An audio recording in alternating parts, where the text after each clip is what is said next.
Hello everyone, welcome back to our YouTube channel सान blogs. दोस्तों कैसे हैं आप लोग? उम्मीद करता हूं भाई अच्छे होंगे और आज आई होप कि आप लोगों की प्रिपरेशन बहुत अच्छी चल रही होगी। और गाइज देखिए, ये वीडियो होने वाली है, बहुत सारी चीज़ें मैं इसमें क्लियर करूंगा आप लोगों को। जो लोग एग्ज़ाम देने जा रहे हैं, बहुत सारे लोग ऐसे होते हैं जो फर्स्ट टाइम एग्ज़ाम देते हैं, किसी का मतलब डीएई का या फिर उनका फर्स्ट एग्ज़ाम है, ठीक है। तो सारी चीज़ें सुन लेना बहुत अच्छे तरीके से, ठीक है। अगर आप लोग हमारे चैनल पर नए हैं तो जल्दी से सब्सक्राइब कर दीजिए एंड बेल आइकन प्रेस कर दीजिए, अपने दोस्तों में भी शेयर कर देना। हमारे चैनल पर हमेशा आपको एक करेक्ट इन्फॉर्मेशन देखने को मिलेगी, ठीक है, और एक जेन्युइन इन्फॉर्मेशन मिलेगी हमेशा, ठीक है। भाई रिकॉर्ड है हमेशा से कि एक करेक्ट इन्फॉर्मेशन देना ही हमारा काम है, ठीक है, तभी इतनी सारी पब्लिक इतनी सपोर्ट करती है, ठीक है। तो चलिए स्टार्ट करते हैं। सबसे पहले मैं आप लोगों को बता दूं कि जो लोग 30 और 31 दिसंबर को एग्ज़ाम देने जा रहे हैं, ठीक है, मैंने एक इंस्ट्रक्शंस की वीडियो बनाई थी जिसमें कि आपको एडमिट कार्ड के साथ साथ क्या लेकर जाना है, ठीक है। तो आप लोग वो वीडियो देख लीजिए। लेकिन बहुत सारे लोग कल निकलेंगे अपने घर से, ठीक है, एग्ज़ाम के लिए, यानी 28 दिसंबर को निकलेंगे। कुछ लोग 29 को निकलेंगे, कुछ 30 को निकलेंगे। तो मुझे ये वीडियो आज देनी थी इसलिए, ठीक है। आप सभी लोग अपनी सारे डॉक्यूमेंट्स जो मैंने बताए थे उस वीडियो में, एडमिट कार्ड के साथ साथ क्या क्या आइडेंटिटी प्रूफ लेकर जाने, वो सारी चीज़ें बहुत अच्छे से ध्यान से देख कर रख लीजिएगा, ओके।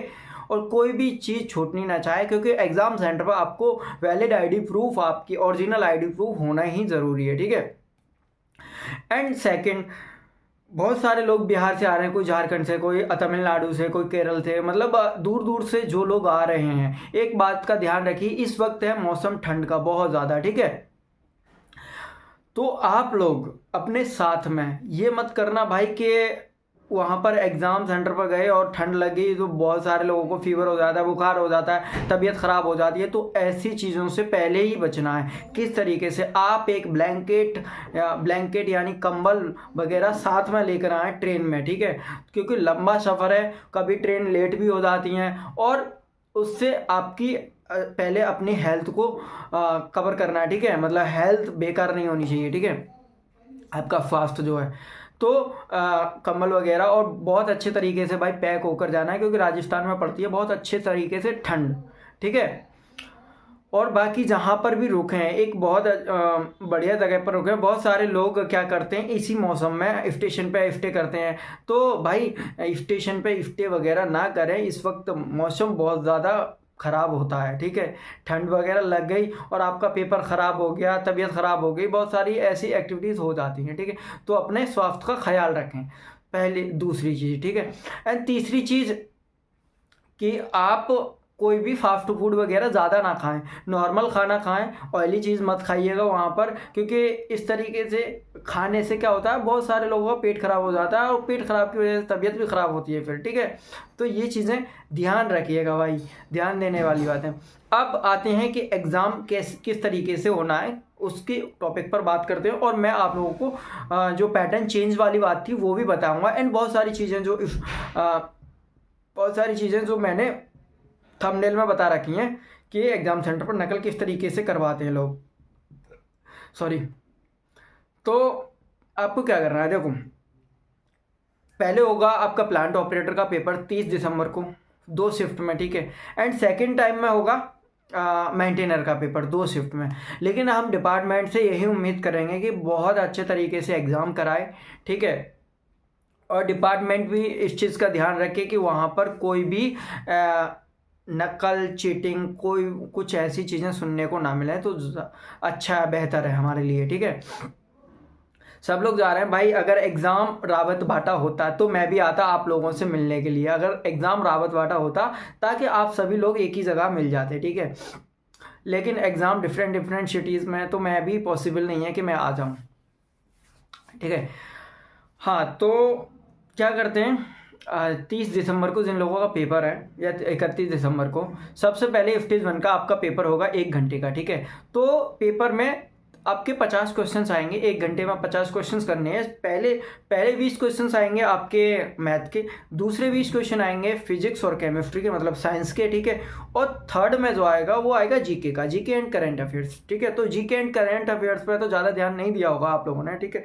तो उसमें से 2-4 क्वेश्चन तो आप लोग कर ही सकते हैं, इतना ईजी आ ही जाता है।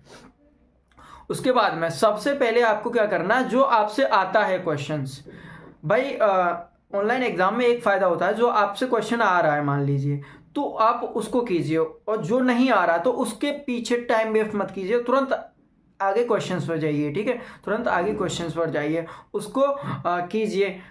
और जो क्वेश्चंस आपके बच रहे हैं तो मार्क एंड रिव्यू में डाल दीजिए। मार्क एंड रिव्यू में नहीं डाल रहे तो वहां पर ही रेड कलर का और ग्रीन कलर का ऑप्शन होता है कि ग्रीन कलर का जो मार्क होता है वो हो जाता है कि आपने आंसर दे दिया। ठीक है, रेड वाला रेड या ब्लू में आता है जिस तरीके से होता है, तो वो होता है कि आपने इस क्वेश्चन का आंसर नहीं दिया। ठीक है, तो जो क्वेश्चंस ना हो उनको बाद में देखना है। ठीक है, जब टाइम बचे, लेकिन सबसे पहले वो क्वेश्चंस करने हैं, लेकिन क्वेश्चन सारे अटेम्प्ट करने हैं और देखने हैं कि हमसे जो हो रहा है वो हम पहले करें। ठीक है, उसके बाद में स्टेज सेकंड का जब पेपर तुरंत ओपन हो जाएगा, ठीक है, कोई भी ब्रेक नहीं होगा, मतलब 3 घंटे का आपका पेपर होगा, तुरंत सेकंड स्टेज का ओपन जब हो जाएगा तो सबसे पहले आपसे जो क्वेश्चंस आए वो करो, जो ना आए उसको स्किप करो। दोबारा से जब आप 1 से 50 क्वेश्चन देख लेंगे, जो जो हो रहा है, मान लीजिए आपसे 30 क्वेश्चन हुए, ठीक है, तो वो 30 कर दिए फर्स्ट पहली बार में। ठीक है, उसके बाद में जब 50 क्वेश्चन आपने देख लिए, फिर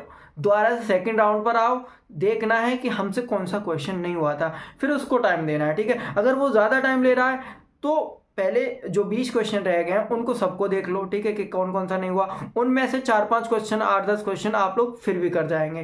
ठीक है, फिर थर्ड में, क्योंकि भाई टाइम बहुत है, 2 घंटे का टाइम बहुत ज़्यादा है। ठीक है, थर्ड राउंड में आपको सारे क्वेश्चंस करने हैं। और हाँ भाई, नेगेटिव मार्किंग बिल्कुल नहीं करनी है। 1/3 की नेगेटिव मार्किंग होती है, मतलब आप 3 क्वेश्चन गलत करेंगे तो आपका 1 नंबर कटेगा। ठीक है, सॉरी, 1 क्वेश्चन गलत करने पर 1 नंबर कटेगा, मतलब 1/3 की नेगेटिव मार्किंग होगी।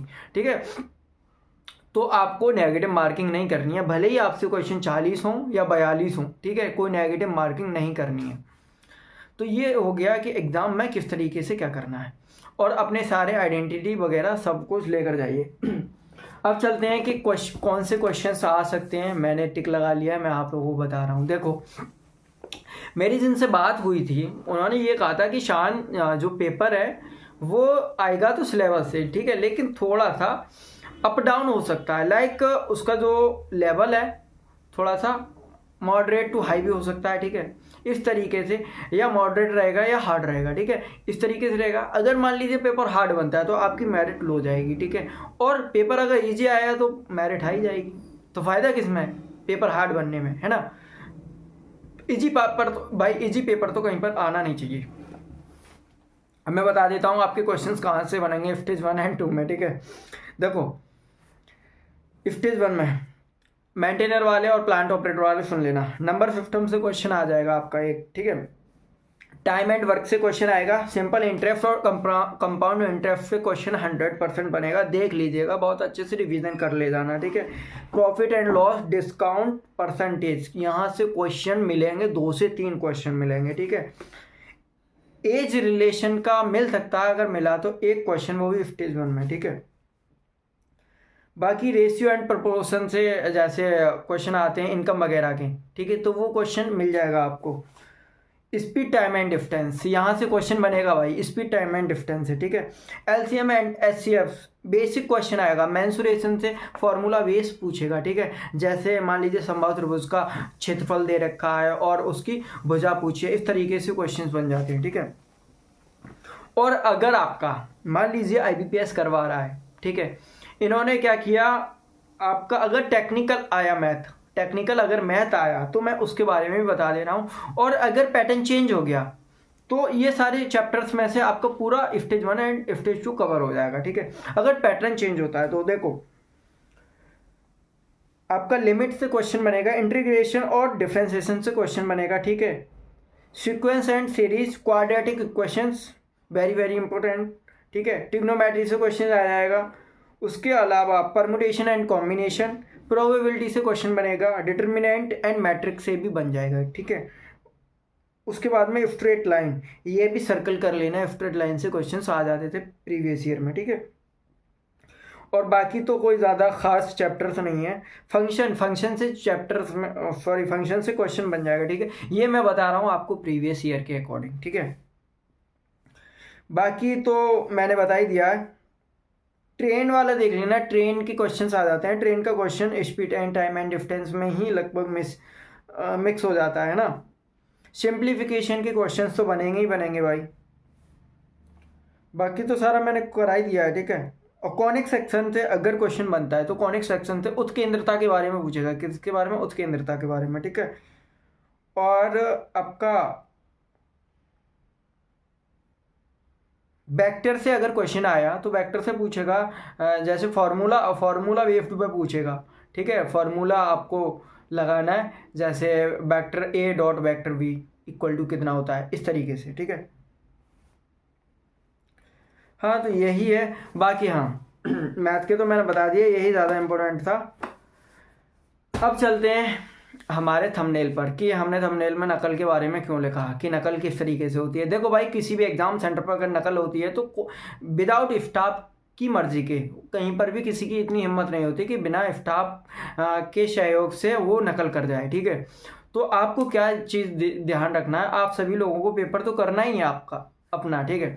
वहाँ देखना है कि कोई भी इन्विजिलेटर जो वहाँ पर एग्ज़ाम हॉल में आपके पास होंगे, एक ही सिस्टम के पास ना खड़ा हो, मतलब किसी कैंडिडेट के पास, सिस्टम के पास इधर वहीं पर ना भटके, ठीक है।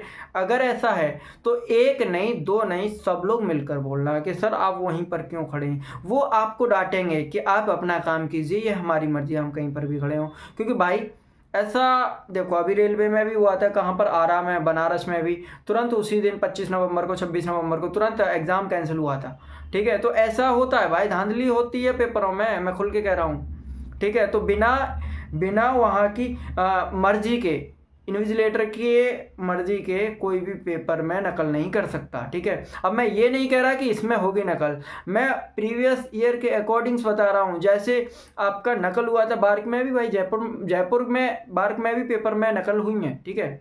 और बहुत सारे लोगों ने नकल नहीं की होगी, ठीक है। तो वो कहेंगे कि भाई ऐसा क्यों बोल रहा है। भाई जिन्होंने किया उनको पता है, मनुगुरु में है बहुत सारे नकल सेंटर वाले, मनुगुरु में ज्वाइनिंग ली है, हैवी वाटर बोर्ड में बहुत सारे लोग हैं, वहाँ पर बहुत सारे लोग हैं जो नकल सेंटर से, जयपुर से एक ही सेंटर से गए हैं, ठीक है, बार्क में।